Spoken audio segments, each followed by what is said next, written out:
नहमदुहु व नुसल्ली अला रसूल करीम अम्मा बाद। पश्चिम बंगला का पीर फुरफुरा दरबार शरीफ मुजद्दिदिया जवान फिर अबू बकर सिद्दीक रहमतुल्लाह अलैहि का संगठन ऑल इंडिया मुजद्दिदिया मिशन सर्वधर्मों सम्मेलन कमेटी के सदस्यों हैं हम मोहम्मद आसिफ। इसके अलावा सर्व भारतीयों जातीय कांग्रेस का भी सदस्य है हम। हिंदू मुस्लिम सिख ईसाई जैन ख्रिस्टान आदिवासी दलित हम सब है भाई भाई। मजहब नहीं सिखाता आपस में बैर रखना। हिंद है हम ये वतन है हमारा। आइए भारतवर्ष के 130 करोड़ जनगण जनसाधारण को एक ऐसा इंसान जिसे भारतवर्ष के 130 करोड़ जनगण बाखूबी जानते हैं शकल और सूरत से। और आइए इनसे मिलिए। ये हैं हमारे नरेंद्र मोदी साहेब, इनकी संगठन भारतीय जनता पार्टी, इनका राजनीतिक दल मौजूदा शासक दल, और ये है हमारे भारतवर्ष के प्रधानमंत्री। इनके राजनीतिक दल और संगठनों में हजारों ऐसे बुराइयां मिलेंगे, लेकिन ये अपने बुराइयों को छुपाते हैं और दूसरे की बुराइयों को बताने लगते हैं, इसलिए कि इनमें अन्यायकारी, अत्याचारी, भ्रष्टाचारी, रेपिस्ट, बलात्कारी सभी कोई मिलेंगे। फिर भी ये कहेंगे हम ईमानदार है, लेकिन कौन क्या है और क्या नहीं है बाखूब 130 करोड़ जनगण जानते हैं।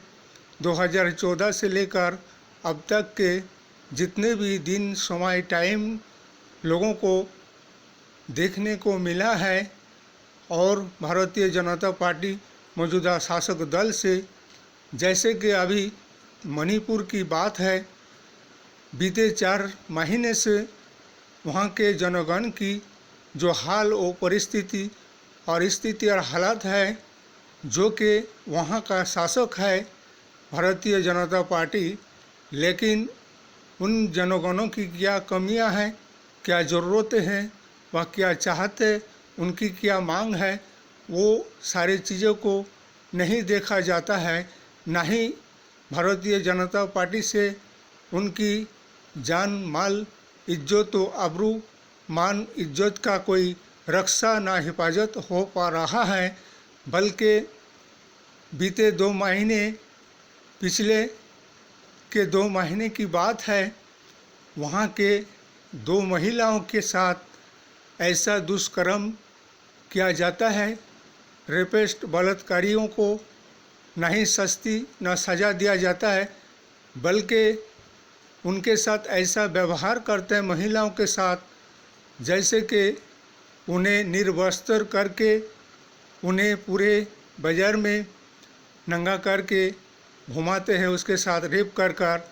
तो फिर ये एक तरफ नरेंद्र मोदी साहेब महिलाओं की सम्मान की, इज्जत की और उनको समान अधिकार और इंसाफ पर न्याय दिलाने की बात करते हैं, और दूसरी तरफ उन्हीं के शासक दल और उन्हीं के शासनकाल में महिलाओं की क्या इज्जत और क्या सम्मान है, बल्कि उनकी इज्जत और सम्मान की धज्जियाँ उड़ाया जाता है। ना ही उनको इंसाफ दिलाया जाता है, ना उनको इंसाफ मिल रहा है, बल्कि ये तो है हमारे भारतीय जनता पार्टी का और नरेंद्र मोदी शासक दल का ये हाल।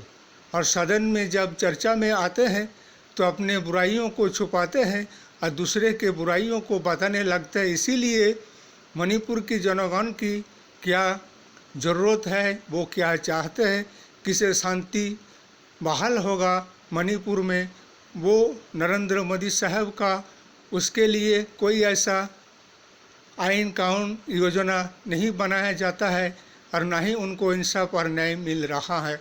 बल्कि अभी जैसे कि हमारे सर्वभारतीय जातीय कांग्रेस के 26 दलों का जो एक संगठन बनाया गया है आगामी 2024 के लिए, जो कि इंटरनेशनल इंडिया नाम दिया गया है, इसलिए कि हमेशा ही से सर्वभारतीय जातीय कांग्रेस देश और राष्ट्रों का निर्माण करते आए हैं और स्वाधीनता आज़ादी के बाद से 75 साल के राजत्व काल में ये एक एक चीज़ों को कांग्रेस शासक दलों ने भारतवर्ष के बनाया और ये 2014 से बीजेपी शासक दल आकर हर एक चीज़ को अडानी और अंबानी, नीरव मोदी और ललित मोदी के हवाले करने लगा जनगण की संपत्तियाँ। इसीलिए अभी जैसे मध्य प्रदेश में विधानसभा निर्वाचन है, छत्तीसगढ़ में विधानसभा निर्वाचन है और राजस्थान में भी विधानसभा निर्वाचन है, इसलिए जनगणों को अब एक परिवर्तन बदलाव की तरफ आना है और देश और समाज और राष्ट्र को बचाना है। ये तो नरेंद्र मोदी साहब ने तो विकास के नैया को डुबा ही दिया है, लेकिन और विकास के नैया को डूबने से बचाने के लिए सर्वभारतीय जातीय कांग्रेस है।